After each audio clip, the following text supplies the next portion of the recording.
প্রিয় দর্শক, সবার প্রতি শুভকামনা জানিয়ে শুরু করছি এনটিভির নিমন্ত্রণে। আপনাদের সঙ্গে আছি আমি নুজহাত সাওম। দর্শক, এনটিভি নিমন্ত্রণের আজকের আয়োজনে থাকছে সংস্কৃতি, এনটিভি অনুষ্ঠান সূচি ও আলাপন। প্রথমেই সংস্কৃতি।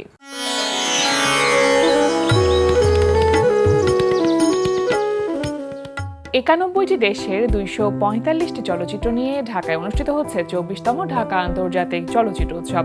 ঢাকা ও কক্সবাজারের বিভিন্ন ভেন্যুতে এবারের উৎসবের চলচ্চিত্রগুলো প্রদর্শিত হচ্ছে। ঢাকা আন্তর্জাতিক চলচ্চিত্র উৎসবের ভেন্যুগুলো হচ্ছে Alliance Francaise the Dhaka, Bangladesh জাতীয় জাদুঘর, Bangladesh Shilpakala academy, Stamford University, 3D art gallery, vintage convention hall ও কক্সবাজার লাবণী সৈকত।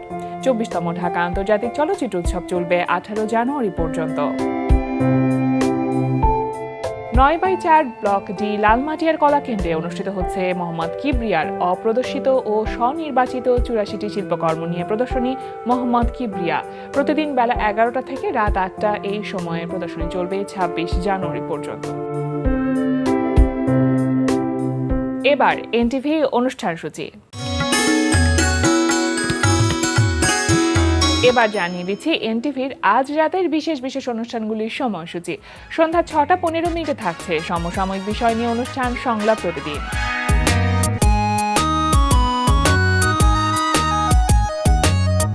রাত ৮টা ২০ থাকছে গোলাম মুক্তাদিরের পরিচালনায় ধারাবাহিক নাটক কাজিনস।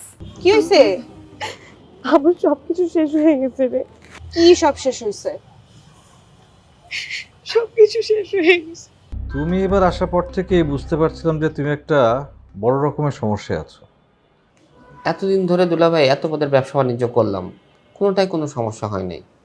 এবার যে কিভাবে কি হয়ে গেল। বাড়ির সবাই না খেয়ে আছে, সবার জন্য না এনে শুধু আমাদের জন্য খাবার যদি অর্ডার করি, ব্যাপারটা কেমন দেখা যায় না? বাহ, তোর মা রান্না করবে না, তুই খাবার অর্ডার দিবি না, এদিকে আমার ক্ষুধায় শরীর কাঁপতেছে, মানে বুঝলাম না আমি। রাত ৯টা ৩০ থাকছে মোহাম্মদ নুরুজ্জামানের পরিচালনায় Momtaz herbal presents secret beauty expert.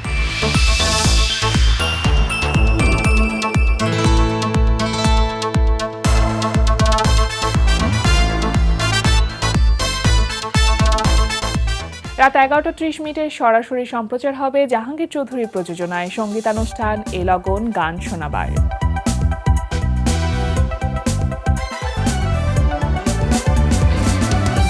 এই ছিল এনটিভির আজ রাতের বিশেষ বিশেষ অনুষ্ঠানগুলির সময়সূচি। এবার আলাপন। প্রিয় দর্শক, আমাদের আলাপনের আজকের অতিথি জনপ্রিয় সঙ্গীত শিল্পী পথিক নবী। শুভ সকাল, কেমন আছেন দাদা? অনেকদিন পর আপনার সাথে দেখা হলো, আর আপনার সাথে দেখা হলে আমার মন খুব ভালো লাগে। আপনি একটা পজিটিভ ভাইবের একজন মানুষ। সবকিছু মিলে এই সময়টা কেমন যাচ্ছে গানের সাথে? গানের সাথে ভালো যাচ্ছে না, কারণ অন্যান্য বছর নভেম্বর থেকেই যে চাপ সৃষ্টি হয়, নভেম্বর ডিসেম্বর জানুয়ারি স্টেজ শোর একটা প্রেসার থাকে, স্টেজ শোর একটা মানে অন্যরকম প্রেসার। এই বছর মানে অন্যদের ক্ষেত্রে আমি জানি না, কিন্তু আমার প্রোগ্রাম কম, বুঝতেছি না কারণটা কি। আমিও পাবলিক রিলেটেড প্রোগ্রাম বেশি করি, মানে বেশি মানে মূলত আমি ওপেন এয়ারে আমরা আপনাকে বেশি দেখি। হ্যাঁ, মানে গ্রামে গঞ্জে মফস্বল শহরগুলোতে বেশি ঘোরা হয় এবং পাবলিক প্রোগ্রাম বেশি করা হয় আমার, উন্মুক্ত প্রোগ্রামগুলো।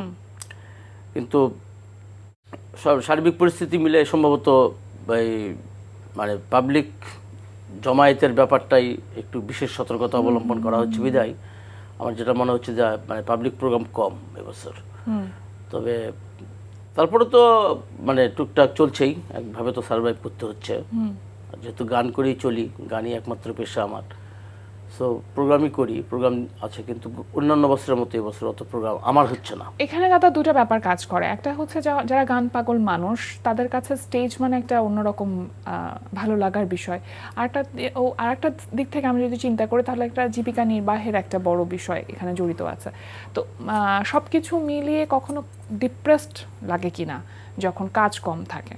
না, কাজ যখন কম থাকে তখন চিন্তা করি যে শোক, হঠাৎ করে শোক কমে গেল ব্যাপারটাকে, তখন চিন্তা করে দেখি যে আসলে সব মিলিয়ে যে মানে জনজীবনের দিকে যখন তাকাই, তখন মনে হয় যে আমার তবুও তো চলছে, একভাবে না একভাবে আমি সার্ভাইভ করতে পারছি। কিন্তু মাস পিপুলের যে অবস্থা, তাদের দৈনন্দিন ব্যাপারগুলো কতটুকু সচ্ছল, এই ব্যাপারটা যখন মাথায় আসে তখন অতটা টেনশন হয় না, বা নিজেকে নিয়ে টেনশন হয় না।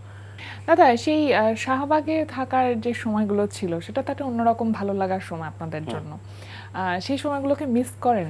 খুবই মিস করি, তবে মানে কাজের চাপে হোক আর একটু দূরত্বের কারণে হোক, যেহেতু শাহবাগ থেকে এখন দূরে অবস্থান করি, আমি একদম ঢাকার উত্তর প্রান্তে থাকি, শাহবাগ আসা যাওয়া ওইরকম হয় না, আগের বন্ধু বান্ধবরাও নাই, আগের সে পরিবেশও নেই, যে কারণে হয়তো বা শাহবাগ যাওয়া আসাটা একদমই বন্ধ হয়ে গেছে এখন আমার। কিন্তু তারপরে আমি কখনো যদি শাহবাগের উপর দিয়ে কোথাও যাই, ঢাকার বাইরে যাওয়ার সময় তো শাহবাগ পড়ে, তাহলে দিনের পর দিন মাসের পর মাস কেটেছে, মাসের পর মাস, বছর জীবনের অনেকটা সময়, তো তখন ওই মানে অবাক হয়ে তাকিয়ে থাকি, এই সেই শাহবাগ, এই ধুলোবালির মধ্যে আমার কত স্মৃতি, অন্যরকম।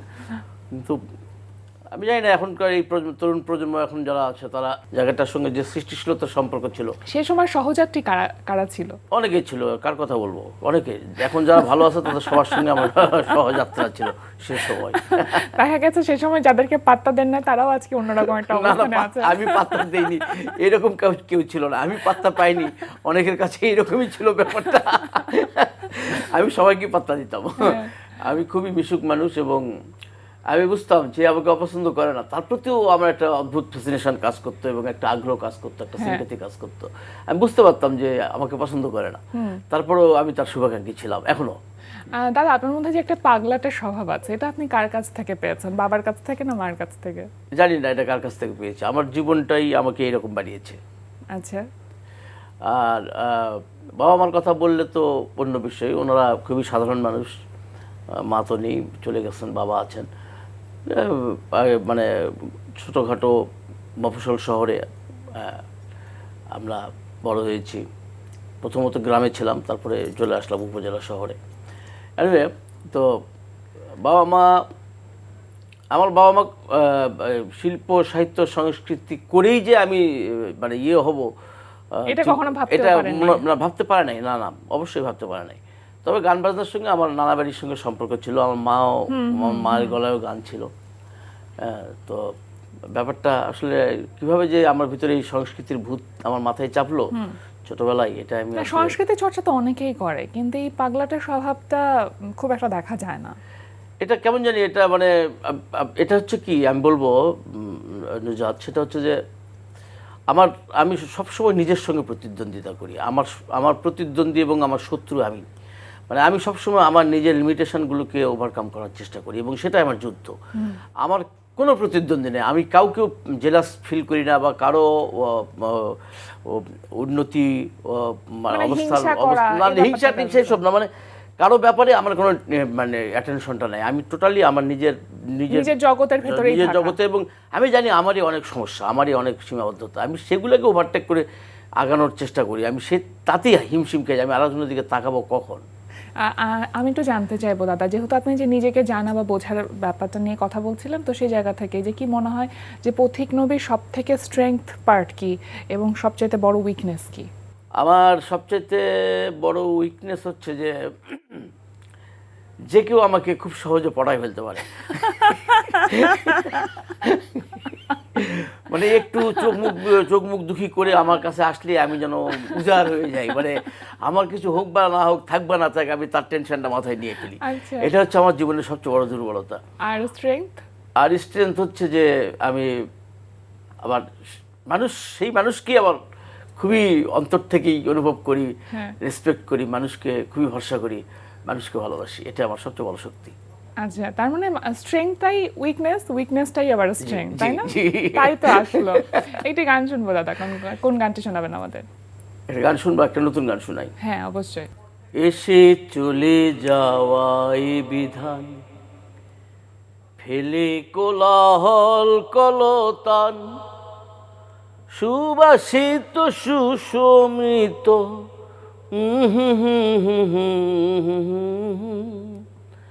আহারে মায়ার ময়দান, আহারে ও মায়ার ময়দান, এসে চলে যাওয়াই বিধান, ফেলে কোলাহল কলতান, এসে চলে যাওয়াই বিধান, ফেলে কোলাহল কলতান, কুড়ি কলির ফুটে ওঠা, কুড়ি কলির ফুটে ওঠা, সুবাসিত সুআহ্বান।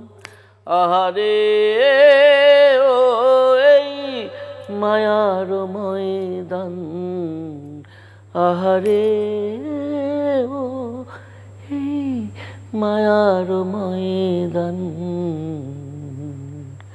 আসলে জীবনটা হচ্ছে মায়ার ময়দানে মানে হাবুডুবু খাওয়া। সেটাই বলছিলাম, গানের কথাগুলো এত সুন্দর। এই কথাটা কে লিখেছে? এই আর কথাগুলো কে লিখবে?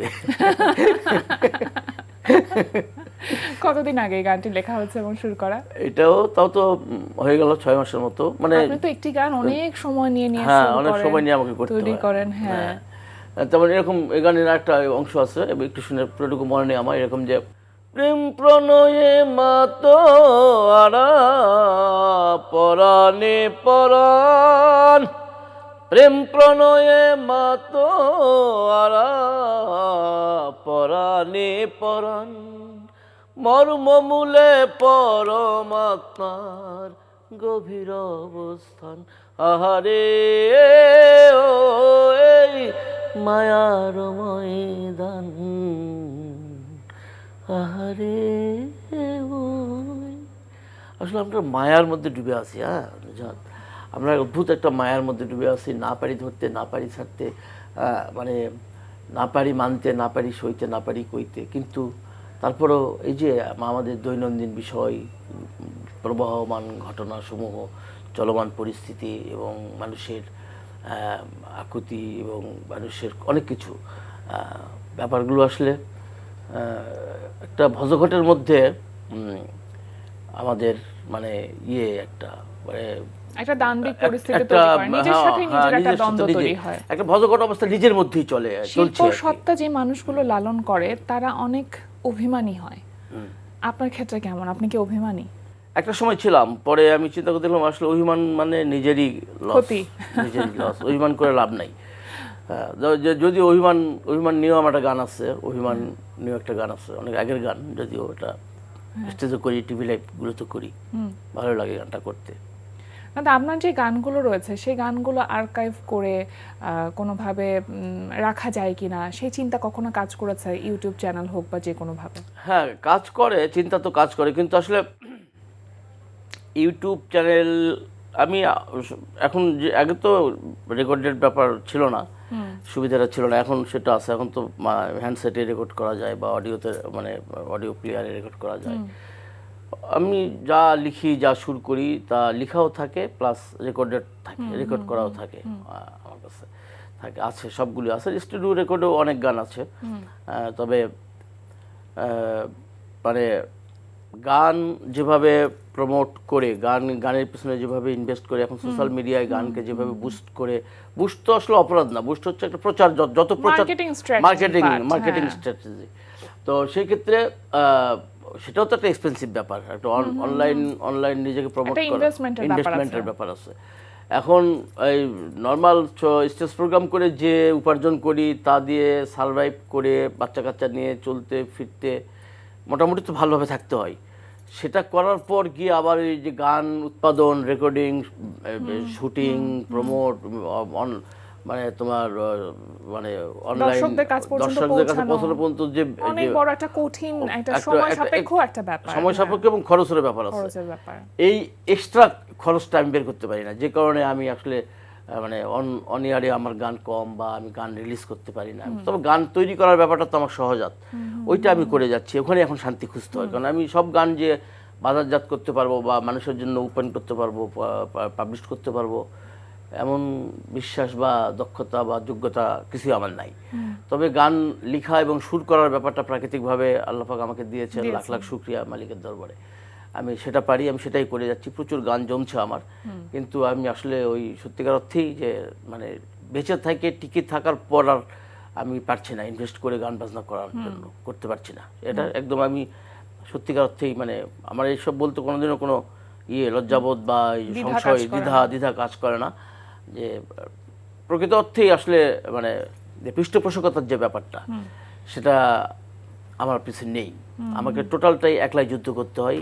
গান লিখি যেভাবে, একা সুর করি, গাই, প্রোগ্রাম করে বেড়াই, স্টেজ প্রোগ্রাম করি, সেখানে টিম কাজ করে। আমার মিউজিশিয়ান টিম আছে, অনেক মিউজিশিয়ান সারা দেশ জুড়ে ছড়িয়ে ছিটিয়ে আছে, আমার সঙ্গে কাজ করে। দাদা, যখন কোনো গান তৈরি করেন, গান লিখলেন, সুর করলেন, তারপরে কম্পোজিশনে যখন মিউজিক ইনস্ট্রুমেন্টগুলো সেট করলেন বা ডিরেকশনের ব্যাপারটা আসে, তখন কোন ইনস্ট্রুমেন্টগুলো আপনার কাছে বেশি প্রাধান্য পায়? আমি মডার্ন ইনস্ট্রুমেন্টস যেগুলো আছে সেগুলো ইউজ করি, পাশ্চাত্য ইনস্ট্রুমেন্টস যা আছে যে করি, বাংলা আমাদের রুরাল যে ইনস্ট্রুমেন্টস সব মিলিয়ে আমি কাজ করার চেষ্টা করি। আমার টিম আমি গুছিয়েছি অলরেডি, অনেক মিউজিশিয়ানই আমার সঙ্গে কাজ করে, বিশেষ করে আদনান রুশদি, আমার এক ছোটো ভাই আছে স্নেহের, ও রিসেন্ট মানে গত বছর দিয়ে আমাকে নিয়ে খুব কষ্ট করছে, খুব চেষ্টা করছে। তো রুশদির কারণে অনেকগুলো গান দাঁড়িয়েছে, রেকর্ড হয়েছে, সেগুলো আছে। তবে ওই যে আমার যে ব্যাপারটা, আমার যে নিজস্ব একটা জগৎ আছে, সেটা আমি কোনোভাবেই মানুষের সামনে আনতে পারছি না, শুধুমাত্র মানে পৃষ্ঠপোষকতার কারণে। মানে আমার উৎপাদনের ব্যাপারে আমাকে নিয়ে কোনো সমস্যা নেই, আমি খুবই হ্যাপি, আমি একদম আল্লাহর রহমতে আমি খুব সুন্দর আছি, ভালো আছি, আমি খুব শান্তিপূর্ণভাবে বসবাস করি, খেয়ে পরে ভালোই আছি। কিন্তু গানের মানে মানে গান প্রকাশের ক্ষেত্রে, পরিবেশনার ক্ষেত্রে যে ব্যাপারটা, সেই ব্যাপারটা আমার হয়নি। এখন অনেকে বলে যে এখন তো নিজের যুগ, নিজে ইউটিউব চ্যানেল খুললে নিজেই সবকিছু করা যায়, প্রতিটা মানুষের একটা চ্যানেল। হ্যাঁ, চ্যানেল আমারও আছে, আমার নামে কয়েকটা চ্যানেলই আছে। কিন্তু আমি যদি ওই সোশ্যাল মিডিয়া অপারেটিংয়েই যদি সময় দেই, তাহলে আর এগুলো হবে না। সেটাই। দাদা, একটু ছোট করে জানতে চাইবো যে যেই নদীকে নিয়ে গান করেছিলেন, সেই নদী এখন কোথায় আছে, কেমন কোন আছে? নদী? নদীর জল ছিল না, কুল ছিল না? সারা বাংলাদেশ জুড়ে সবগুলো নদী যেগুলো মরে পড়ে আছে, শুকিয়ে গেছে নদীগুলো, আপনি যেগুলো সবসময় এটা ডিপ্লোম্যাটিক ওয়েতে অ্যানসার দিয়েছেন, কিন্তু না, এর একটা স্পেসিফিক অ্যানসার আছে। ঝামেলা করুন না। একেবারে শেষের দিকে চলে এসেছি। আচ্ছা, চলো কোন একটি গান শুনবো, কোন গানটি শোনাবেন? কি শুনতে চাও, পুরাতন না নতুন? নতুন গান শুনি। নতুন গান শুনবা?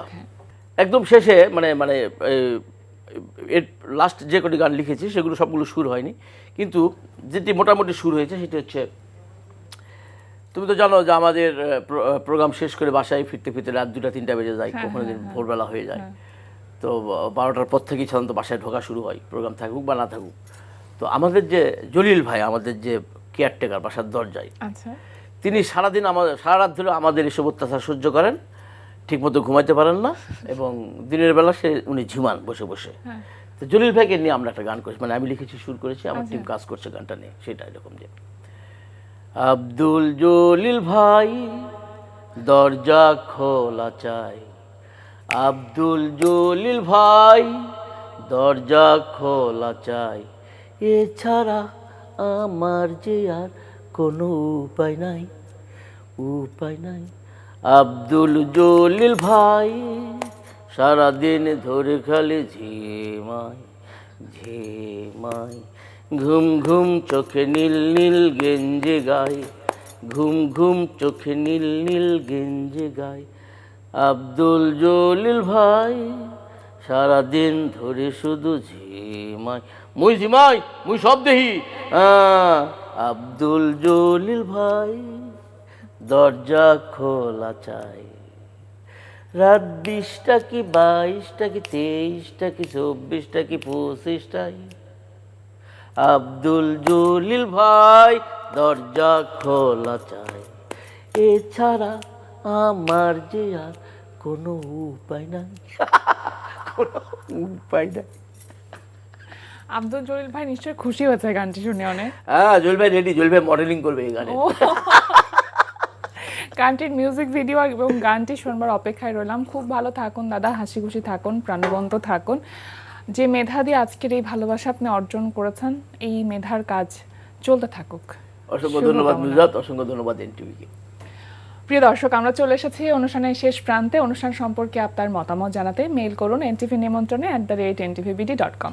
বিশ্বের যে কোনো প্রান্ত থেকে যে কোনো সময় এনটিভি নিমন্ত্রণে দেখতে ভিজিট করুন আমাদের পূর্ণাঙ্গ ওয়েব পোর্টাল www.ntvbd.com।